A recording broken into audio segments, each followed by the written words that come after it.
जय श्री कृष्णा। स्वागत है आपके अपने भक्तिमय चैनल केसर शॉर्ट्स में। आज हम सुनने जा रहे हैं सफला एकादशी व्रत का महत्व और इसकी पावन कथा। कहते हैं कि यह व्रत करने से मनोकामनाएं सिद्ध होती हैं और जीवन में सफलता प्राप्त होती है। तो आइए शुरू करते हैं। धर्म शास्त्रों में सफला एकादशी को अत्यंत शुभ और फलदायी बताया गया है। यह एकादशी भगवान विष्णु को समर्पित है। सफला नाम इसलिए दिया गया है क्योंकि इस व्रत को करने से मनुष्य के अधूरे काम पूरे होते हैं और जीवन में सफलता प्राप्त होती है। शास्त्रों में लिखा है, सफला एकादशी व्रत से पाप नष्ट होते हैं, मन में शांति, घर में समृद्धि और जीवन में उन्नति आती है। धन की कमी दूर होती है, रुके हुए काम बनते हैं और भगवान श्री हरि का विशेष आशीर्वाद मिलता है। इस दिन व्रत, उपवास, भगवान विष्णु का पूजन और रात्रि जागरण अत्यंत शुभ माना गया है। अब आइए सुनते हैं इसकी पावन कथा। प्राचीन समय में महिष्मती नगरी का राजा महिष्मती नामक एक अत्यंत क्रूर और अधर्मी राजा था। उसके 4 पुत्र थे। इनमें सबसे बड़ा पुत्र था लुम्पक। लुम्पक अपने पिता का आज्ञा न मानने वाला अत्यंत दुराचारी और बुराइयों में डूबा हुआ था। वह चोरी करता, दुष्ट लोगों के साथ रहता, मद्यपान करता और राजकोष का धन बर्बाद करता था। राजा ने कई बार उसे समझाया पर वह अपनी आदतों से बाज नहीं आया। आखिरकार एक दिन राजा ने क्रोध में आकर कहा, ऐसे दुष्ट पुत्र को मैं अपना बेटा नहीं मानता, इसे राज्य से बाहर निकाल दो। सेनापति ने आदेश का पालन किया और लुम्पक को राज्य से बाहर निकाल दिया। अब लुम्पक जंगल में रहने लगा।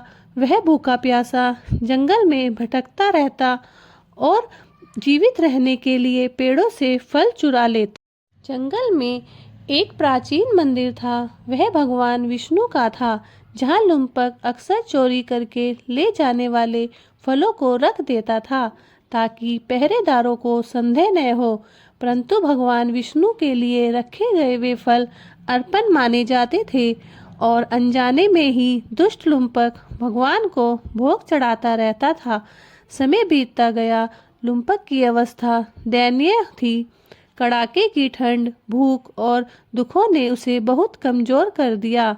इसी बीच पौष माह की सफला एकादशी का दिन आ गया। उस दिन अत्यधिक सर्दी के कारण लुम्पक अर्धमूर्छित हो गया। वह भोजन चुरा भी नहीं पाया और पूरा दिन भूखे प्यासे पड़ा रहा। कड़ाके की रात में भी वह उसी पेड़ के नीचे जागता रहा। अनजाने में ही उसने उपवास, पूरी रात जागरण, अर्पण, अहिंसा, विनम्रता सब कुछ कर लिया। इस प्रकार लुम्पक का सफला एकादशी का व्रत पूर्ण हो गया। हालांकि उसे खुद भी इसका ज्ञान नहीं था। रात के अंतिम पहर में भगवान विष्णु उसके सामने प्रकट हुए। उनका स्वर करुणामय था। लुम्पक, तुमने आज सफला एकादशी का व्रत किया है। तुम्हारे सभी पाप नष्ट हो चुके हैं। तुम अब पवित्र हो चुके हो। उठो, तुम्हें सफलता और सम्मान प्राप्त होगा। लुम्पक रोने लगा और बोला, हे प्रभु, मैं बड़ा पापी हूँ। मेरे जैसे अधर्मी पर आपकी ऐसी कृपा कैसे? भगवान बोले, जो भी श्रद्धा या अनजाने में भी एकादशी का व्रत करता है, मैं उसे कभी नहीं छोड़ता। अगली सुबह लुम्पक राजा के पास पहुंचा। उसके स्वर में पश्चाताप था। राजा ने उसे गले लगा लिया। पिता पुत्र का मिलन हुआ। कुछ ही समय बाद राजा ने उसे राज्य का उत्तराधिकारी घोषित कर दिया। लुम्पक ने राज्य संभालने के बाद धर्म के अनुसार शासन किया और उसका राजकाज अत्यंत सफल, समृद्ध और शांतिपूर्ण रहा। यह कथा हमें सिखाती है कि सफला एकादशी का व्रत मनुष्य को अंधकार से प्रकाश की ओर ले जाता है। भगवान श्री हरि विष्णु कहते हैं, एकादशी व्रत करने वाला कभी असफल नहीं होता। जो भक्त श्रद्धा से यह व्रत करते हैं उनके जीवन में सफलता, सुख, शांति और समृद्धि अवश्य आती है। सफला एकादशी की जय। जय श्री हरि। अगर आपको यह कथा पसंद आई हो तो चैनल को लाइक, शेयर और सब्सक्राइब करना न भूलें।